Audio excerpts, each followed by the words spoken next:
परम पूज्य जगतगुरु स्वामी वासुदेवाचार्य जी महाराज के ऑफिशियल यूट्यूब चैनल को सब्सक्राइब करें। जय श्रीमन नारायण। श्याम पिया मेरी रंग दे चुनरिया। तो वो चुनरिया कौन सी है? वो चुन्नड़ कौन सी है? वो 3.5 हाथ का ये शरीर है ना, यही चुन्नड़ है।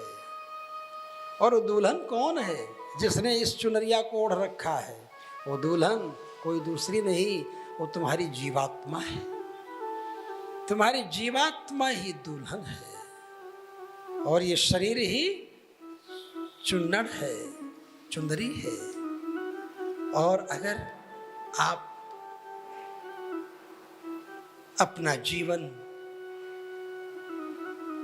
भगवान का स्मरण करते हुए, भगवान के भक्तों से दोस्ती करते हुए, भगवान के तीर्थों का दर्शन करते हुए, भगवान की छवि को निरखते हुए, भगवान के दिव्य पवित्र अवतार भूमि अयोध्या, मथुरा, वृंदावन आदि की परिक्रमा करते हुए, भगवान का ही दिव्य शरीर ये सारा का सारा ब्रह्मांड है ऐसा मन में भाव करके, भगवान के द्वारा ही दिए गए हमारे बच्चे बच्ची हैं, छोरा छोरी टाबरिया हैं, ये मन में सोच करके, क्योंकि भगवान की कृपा होती है तभी बच्चे का बाप बनने का भी तुम्हारा ख्वाब पूरा होता है। नहीं तो बड़े बड़े उपाय कर डालते हैं, टेस्ट ट्यूब बेबी के उपाय से भी प्रयास करते हैं, फिर भी कई बार फेल हो जाता है। जब भगवान चाहते हैं तभी आप बच्चे के बाप बनते हैं। भगवान की कृपा से आपको पुत्र मिलते हैं, पुत्रियां मिलती हैं। इसलिए उन पुत्रों पुत्रियों को भी भगवान की ही शक्ति समझ करके, भगवान के ही रूप में उनको भी देखो। भगवान की कृपा से वैभव मिलता है, धन मिलता है, ऐश्वर्य मिलता है। इन सब को भी भगवान के स्वरूप में देख करके दुरुपयोग मत करो, सदुपयोग करो उसका। भगवान का स्वरूप है। जब हम ये समझ करके चिंतन करते हैं तो हमें लगता है कि सब कुछ तो भगवान की कृपा से है। मैं कथा सुन भी रहा हूं तो कोई एहसान नहीं कर रहा हूं। क्या पता भगवान मुझे बहरा बना दिए होते तो क्या कथा सुन पाते? तो भगवान की कृपा है इसलिए कथा सुन रहे हैं। बैठने लायक रहने ही नहीं देते। बैकबोन में कोई ऐसा प्रॉब्लम, हार्ड डिस्क क्या बोलते हैं उसको, डिस्क स्लिप अगर कर जाती है, अगर L5 L6 इस हड्डी में समस्या आ जाती तो क्या करते? क्या समस्या होती आपकी? तो आप करते क्या? आप कुछ नहीं कर पाते। आप बिस्तर पर पड़े रहते और कथा नहीं सुन सकते थे। पड़े पड़े भले लेटे लेटे देख लेते। यहाँ माहेश्वरी सांस्कृतिक भवन में आ करके बैठ करके आप कथा सुनने की स्थिति में नहीं रहते, पड़े रहते। पैरालिसिस का अटैक ही आ जाता तो कैसे आकर के बैठते? यहाँ पर लकवा मार दे, पैरालिसिस हो जाए, समस्या हो कि आप बैठ ही न सकें तो कैसे होगा? पार्किंसन हो जाए, गर गर गर गर गर गर गर शरीर कांपता ही रहे। मतलब क्या है?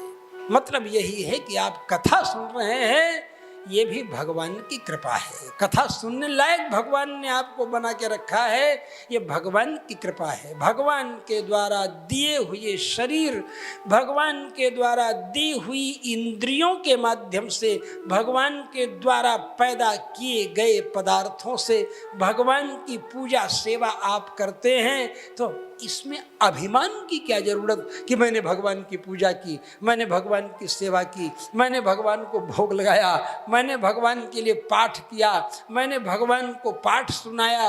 अरे भाई, तुमको भगवान सुनाने लायक रखे हैं तब न सुना रहे हो हैं? बताओ भाई, समझ में आ रही है ना मेरी बात? जब भगवान इसके लायक रखते ही नहीं तो कहाँ से तुम सुनाते?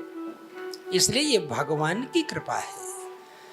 भगवान का शुक्रगुजार होना, भगवान को धन्यवाद देना, भगवान की कृपा को प्रत्यक्ष अनुभव करना कि हे प्रभु आपकी कृपा से ही ये सब संभव हुआ है। अब तो ये शरीर आपकी कृपा से मिल गया, अब इसका सदुपयोग इसी में है कि ये शरीर आपके चरणों में समर्पित हो। और शरीर भगवान के चरणों में समर्पित करने के लिए गुरु जी के द्वारा शंख और चक्र भुजाओं के मूल में धारण करके मस्तक में तिलक लगाकर गुरु जी से मंत्र लेकर साष्टांग प्रणाम करते हैं। तो गुरु जी शालग्राम भगवान को सिर के ऊपर रख करके ये 3.5 हाथ की फैक्ट्री तुम्हारी जो है, जिससे पाप और पुण्य का माल प्रोडक्शन हो रहा है, जैसे नाखून का प्रोडक्शन हो रहा है, बालों का प्रोडक्शन हो रहा है, जैसे कीचड़ का प्रोडक्शन हो रहा है, जैसे मैल का प्रोडक्शन हो रहा है, उसी तरह पसीने का प्रोडक्शन हो रहा है। समझ लो तुम्हारे शरीर से उसी प्रकार पाप और पुण्य का भी प्रोडक्शन हो रहा है। हो रहा है कि नहीं हो रहा है? और पाप रहेगा तो पाप भोगने के लिए नरक जाना पड़ेगा, क्योंकि उसकी वही जगह है भोगने की। पुण्य रहेगा तो पुण्य भोगने के लिए स्वर्ग जाना पड़ेगा, क्योंकि स्वर्ग में सुख भोगना है, पुण्य भोगना है। तो पुण्य का यूटिलाइजेशन तो स्वर्ग में ही होगा, दूसरी जगह तो होगा नहीं। कहाँ होगा? स्वर्ग में होगा।